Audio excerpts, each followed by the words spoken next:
Hello and welcome back to the Q&A. So if you have any questions for me or anything like that, you can leave them down in the comments for the video and I will add them to my Word document, which is basically just full of questions. It'll be pretty damn good. Anyway, let's get on to today's questions, and actually they're pretty good, they're very interesting. So first of all, we have one from Ryan Searle, I think, and he said, Bounty Hunter is a new profession, and the task being to kill certain special mobs around the world, and he said that it would promote exploration and add gameplay.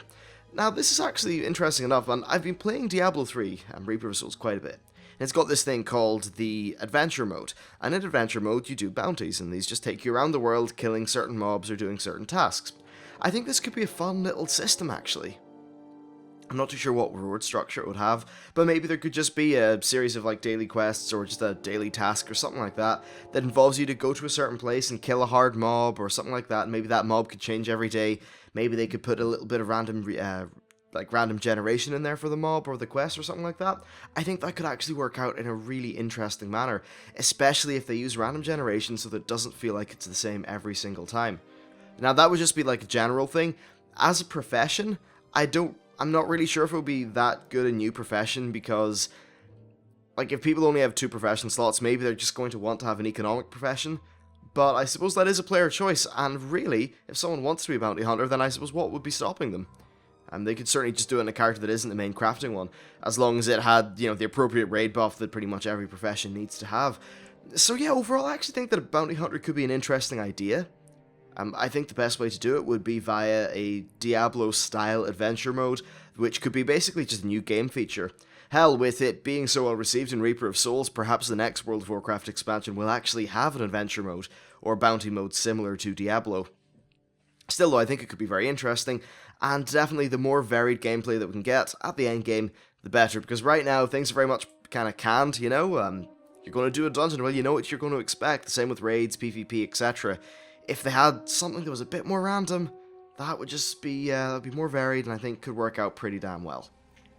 Alright, so next we have a question from Kyle Ketterman, who asked, with the new character models being released, do you think Blizzard will allow for free or reduced cost appearance changes for players?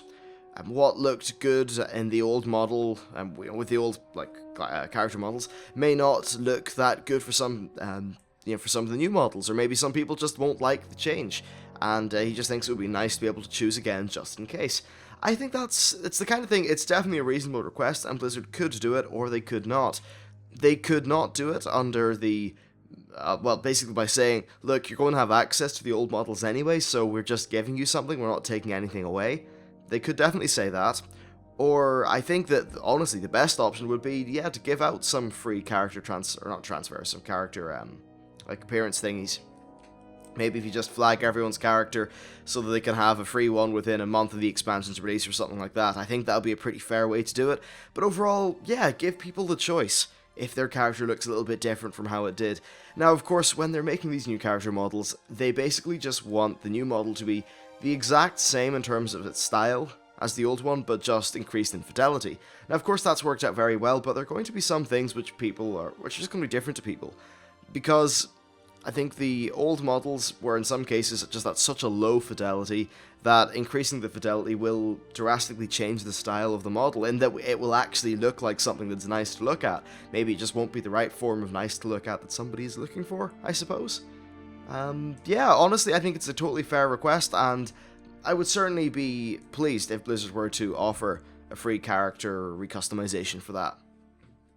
Alright, so next we have a question from Jez Evans, who said, not a question, but more a response. Basically, in the past episode, we were talking about old garrison buildings, and basically why Blizzard are just having the orc-style and human-style buildings for garrisons, because they're ultra high quality, rather than giving everyone a just like an older model for one of their garrison buildings. So yeah, anyway, Jez said, if they provide the low-poly old buildings as an option for garrisons, then it isn't forcing people to use them. So then it's players making a choice whether or not to use the new models or not for the garrisons. And he said that personally, or she, I guess it's a ambiguous name, said, personally I would rather prefer to have the option instead of being forced into using a human or orc styled building. Perhaps they could provide this option at the beginning and then in later patches update the art as they are going along. Well, I think that's certainly fair enough. I guess one of the things that Blizzard would want to be keeping in mind is that they want their game to look very much... I guess they just want everything to kind of look consistent in terms of quality for the new expansion. That said, though, if the orc and human-styled ones were just the default, then I guess the consistent quality would be there as a baseline. And then I think another problem, though, is actually just tying in upgrades, because there are probably not 3 Night Elf, let's say lumber mills, that actually look like reasonable upgrades from each other currently in the game, so they would still need to make new buildings anyway for every single race. And making a new building, whether it's at a higher resolution or not, it's still a lot of effort, and honestly, it's probably just as much work when you think about it, because it's not like artists draw in low resolution. Obviously, they draw in high resolution and scale it down for the game, because I don't think you could really be too artistic when you're drawing at like a tiny texture resolution. So, unfortunately, adding enough old polygon, or like old low polygon buildings to be able to give people the various like upgrades and things that they would need for the garrison just may not be feasible at the minute, which I guess is rather unfortunate, but it's just kind of the way it's going to have to go. Still though, I'm totally with you, and I think the idea of them updating garrisons as we go through the patches to include things for more races is certainly a good one, and perhaps maybe, I don't know, in Garrison version 2, in the next expansion, we will get every single race. That would definitely be something I'd be very interested in seeing. Maybe if the next expansion was going back to Azeroth, they would need to make new style buildings for a lot of races anyway, so it would be a pretty good opportunity to do it. Alright, so next we have a question from Warlord Kali, who said, I want to be a Blade Master. Do you think we'll ever get this class in-game? Well, the answer to that is, I don't think so, and that's mainly because the Arms Warrior is kind of a Blade Master in a lot of ways. They could actually add a level 100 talent, which could maybe just do the 1 or 2 things needed to actually make a Blade Master.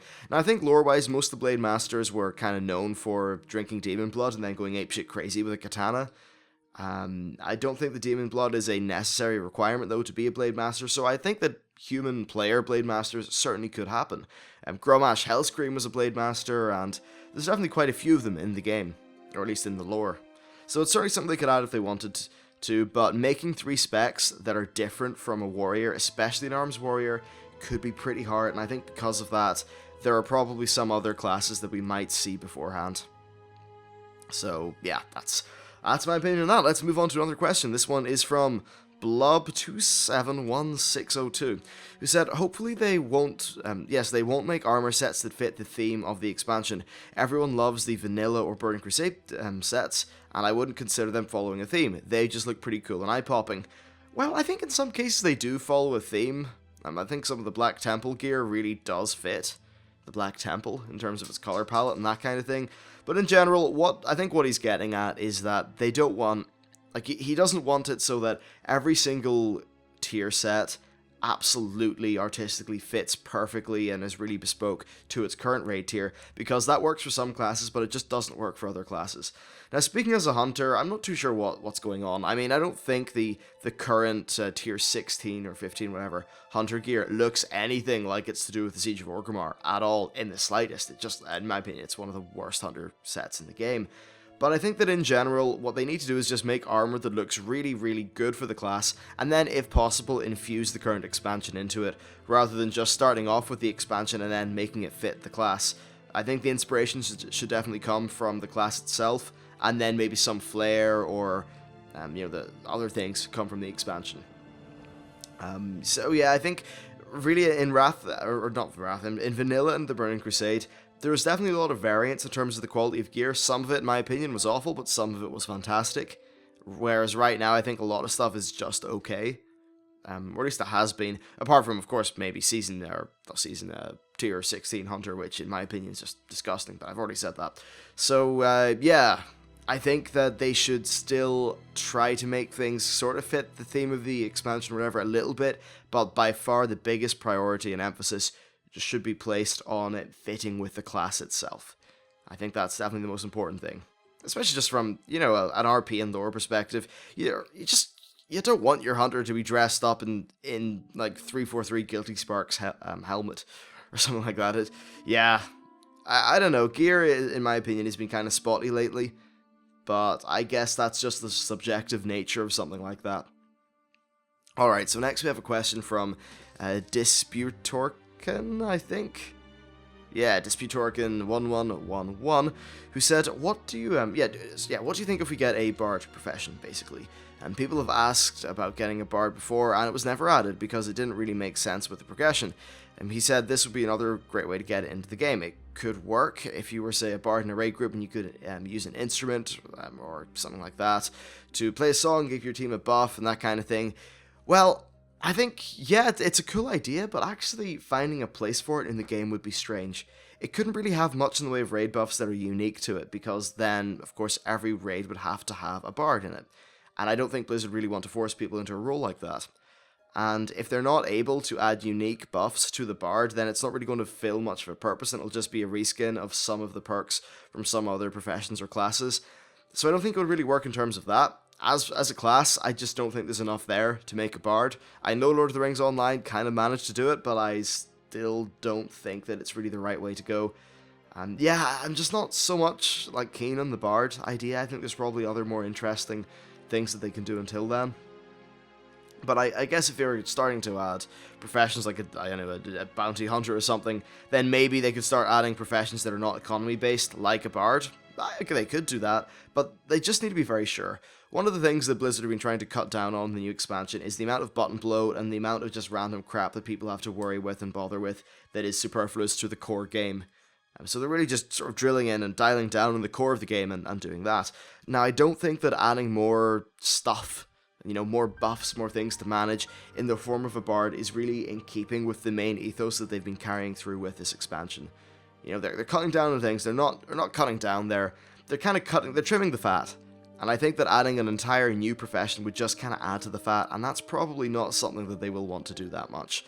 Overall, though, I think they're in a pretty good direction at the minute, and I kind of like the idea of there just being an expansion that doesn't have any new what am I talking about? A new expansion that doesn't have any new, races or classes or professions or anything, in which they just have an opportunity to nail down mechanics, make sure things are extremely well balanced, and just make every profession really good. I think that's probably the best way to go with things for the game. Anyway, that is it for today's Q&A. I hope you enjoyed it. Thank you very much for watching. If you have any questions or anything like that, then please leave them down in the description. I will get to them there. In terms of links and things like that, you can check out my Twitter, my Patreon, and my Twitch.tv stream. And yeah, with that, I will see you next time.